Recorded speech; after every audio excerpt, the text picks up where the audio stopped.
Y'all ever been so excited to see a UFO that you just stood there staring at it, mouth open, forgetting all about running?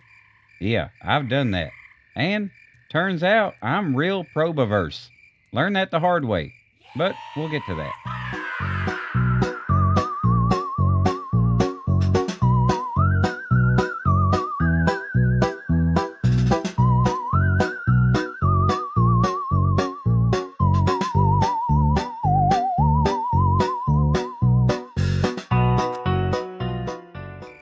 It all started one night out by Possum Holler Creek. I was out there doing some solo cryptid recon, trying to lure out the lard gargler of Limestone Ridge. I brought a bucket of pork drippings and a cassette tape full of yodeling frog calls. Don't ask why, I had a system. That's when I saw it. These bright blue lights zipping across the sky like a drunk lightning bug trying to dodge a fly swatter. At first, I thought it was Randy messing around with his drone again, but then the thing zigzagged, looped around twice, and just stopped. Dead still, like it was hovering there judging me. So I looked up and said, "Hey there, little guy, you lost? Or you scanning for swamp gas?" And that's when it started moving, right toward me. Fast. I didn't even have time to dive into the yodeling frog bucket for cover before this beam of blue light came down and snatched me clean off the ground. Yoinked me straight up like a claw machine in a Walmart vestibule. Now I'm floating inside this big old dark room. No doors, no window. Just one red blinking light overhead like a judgmental Roomba staring down at me. I looked up at it and I said, "I demand a parlay. Alien code says y'all can't harm me until I speak to your manager." And then the wall hissed open, like one of them fancy sci-fi vending machines, and a hatch slid down. Out walked 3 aliens. They were my height, maybe a little taller, skin like pickled okra, smooth as a boiled egg. And y'all, they were just wearing shirts and boots. No pants, no mouths, just vibes. It was somehow worse than being fully naked. I looked at him and I said, "Y'all forget laundry day or y'all just that confident?" They didn't say nothing with their mouths, but I heard this voice right in my head, clear as a church bell on Sunday morning. "Do not be alarmed. We're not going to hurt you. We just saw you in the woods doing something weird and figured we'd come say hi." So I asked the obvious question. "Y'all ain't going to probe me, are you? 'Cause I'm real sensitive." Natalie checked. They laughed. In my head. Like radio static that knew how to cackle. One of them said, "No, we don't really do that." Well, Barry might, but that's just Barry. He pointed to the alien on his right, said, "That's Zarnak. I'm Trilith." Then he turned to his left and realized Barry had vanished. He blinked and said, "Barry?" Zarnak just shrugged and they started looking around. Then Trilith suddenly hollered, "Hey, Barry, no!" I turned around and there's Barry sneaking up behind me with what looked like a toy lightsaber. But the end had a hole in it that did not inspire confidence. Trilith yelled, "You can't probe him, Barry. He's sensitive." I screamed, "I knew this was a probe trap," and tried to float away, which is harder than it sounds. But eventually we all calmed down and Trilith apologized. Said Barry was quirky. Like that explains anything. Turns out they really did just want to hang out. So I said, "Well, if y'all want to do some Earth stuff, I'm your guy, but I'm driving." Trilith shrugged and said, "What's the worst that could happen?" Smash cut to us crashing the UFO into the middle of the desert, spooking a bunch of hippies sitting around a stage circle. They jumped up screaming, "Far out!" and scattered like possums caught in a laser show. We crawled out of the wreckage, and one of them looked me dead in the eyes and said, "Did you get your UFO license from an alien snack food box?" I told him, "No, it was from a promotional cereal. Now, who wants to go cow tipping?" So I took him out behind Old Man Dobbin's place. The pasture was all quiet, moonlight spilling across the fence, cows laying down like beanbags after a long shift. I whispered to him, "Now listen, cow tipping's all about stealth. You gotta sneak up real gentle, like you're trying to whisper secrets to a baked potato. Then, once you're in position, you push." Zarnak and Trilith moved like they were playing red light, green light with a ghost. Barry, of course, tripped on a clump of grass and ate dirt with a telepathic oof. I shushed him. "You're gonna spook the beef." They lined up behind Bessie, big old stubborn cow. Barry pulled out that dang prober again, and I hissed, "Barry, no." He gave me a look, shrugged, and put it away. I don't know where. I ain't asking. Remember, they don't wear pants. Anyway, I counted them down. 1, 2, 3. We all shoved as hard as we could. Bessie just blinked, farted, and kept chewing cud. Zarnak asked, "Is it broken?" I said, no, that's just Bessie. Nothing short of an earthquake or the ice cream truck can move her. Barry tried again by himself and ended up face first in a cow patty. From down in the dirt, I hear in my brain, worth it. I laughed so hard I almost tipped over myself.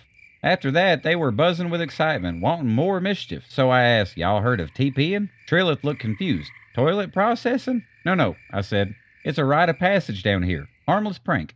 Kinda like intergalactic graffiti, but biodegradable. So we headed over to Ricky Dale's place. That man once called me a flat earther with brain mold, so I figure he has it coming. We hovered above his trailer just after midnight. I wore a black ski mask. The aliens had on a black t-shirt, and that's it. No pants.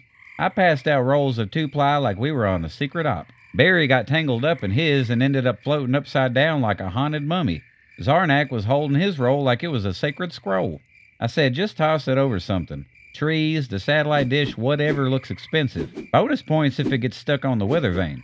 We lit that place up like a Charmin tornado. When we were done, it looked like Frosty the Snowman exploded in Ricky's yard. Trillet just stared and said, this is oddly satisfying. I nodded and said, ain't it though? Then Barry, still tangled in teepee, floated past Ricky's window and mooned the whole living room. The dog went crazy. Ricky opened the door and all I heard was him yell, what in the unholy fried pickle? Paw! We took off like squirrels on a bottle rocket, y'all. Somehow we ended up hot-wiring Old Man Jenkins' tractor. I tried to explain how keys work, but Trilith just said, your ignition security is quaint. We spelled out bus in his cornfield on the way out. Classic. Then we rolled into the 24-hour Sunoco on that rickety tractor, backfiring every few seconds like it had indigestion. As soon as we stepped inside, the aliens scattered like kids at a Chuck E. Cheese. Trilith got obsessed with Slim Jims, held one up like it was the Ark of the Covenant. He goes, these earth meat tubes, they are divine. He bought 47 of them. Didn't share a single one. Zarnak just stood there, staring at the hot dog roller with this horrified look and asked, is this punishment? A slow-turning meat carousel of suffering? Meanwhile, Barry wandered over to the slushie machine and pulled out his dang prober. And before I could stop him, Barry, no, that is not a beverage-compatible socket. He poked the nozzle anyway. The machine let out this weird little gurgle and blasted him in the face with blue raspberry. He licked it off, blinked real slow, and in my head I heard, I understand joy. We left that gas station with a tractor bed full of snacks, one traumatized cashier, and a sticky alien. It was a perfect night. The UFO was just hovering there above the gravel lot out behind my trailer. We were all sitting on the back ramp, legs dangling, laughing about the night's chaos. TP, cow tipping, the Slim Jim heist. Felt like one of those rare nights that shouldn't end yet. I looked over at the gang and asked if they had any favorites from the night. Zarnak got this real serious look on his face and said he liked when Barry became one with the slush. Barry still had a little bit of blue raspberry stuck to his cheek. He just wiped it off and muttered that he regretted nothing. Then Trilith, real solemn, nodded like he was preaching truth and said Slim Jims were proof Earth had mastered meat technology. That set us all off laughing all over again. Then the first light was starting to hit the trailer roof, all soft and golden, and I leaned back with a sigh and asked if they really had to go. Trilith looked out across the trailer park like he was seeing it for the first time and said, actually, they liked me, the park, and the Slim Jims so much that they wanted to stay here on Earth while they were stationed in the Milky Way. They asked if I had any recommendations on where they could stay. I just laughed and told them, there's a lot for everybody down in the park. Alright y'all, out from the shadows of my busted grill came a fleet of possums riding DIY UFOs made of cardboard and duct tape. Grits was strapped to one like a Roman chariot, looking half glorious, half unamused, while the boys dragged them across the floor with a string tied to their tails. Let's open some letters on today's Redneck Mail Time. Redneck Mail Time. It's time for Redneck Mail Time. Yee-haw, Redneck Mail Time. Letter number 1 comes from Tammy down in Alabama. She says, Paul, what's the best way to signal a UFO if you want to get abducted too? Tammy, that's a great question. I recommend dancing shirtless in a cornfield with glow sticks while chanting Dolly Parton lyrics backwards. Bonus points if you do it on a trampoline covered in Crisco. Aliens can't resist cultural confusion. Letter number 2 comes from Darren in Utah. He says, do aliens like barbecue? Buddy, not only do they like it, Trilith cried when he tasted mesquite brisket. Barry licked a rib bone clean with no visible tongue. Turns out, Earth sauce? awaken something primal in space folks. Just don't let them near Carolina vinegar. Zarnak nearly filed a complaint with the Galactic Council. Letter number 3 comes from Jody in Kentucky. What do I do if I think my neighbor is actually an alien? Well, step 1 is to offer them a casserole. Step 2, see if they cry tears or green mist. Step 3, ask a question only humans know, like who won season 2 of America's Next Top Possum? If they hesitate, or say we do not process pageants, you got yourself a berry.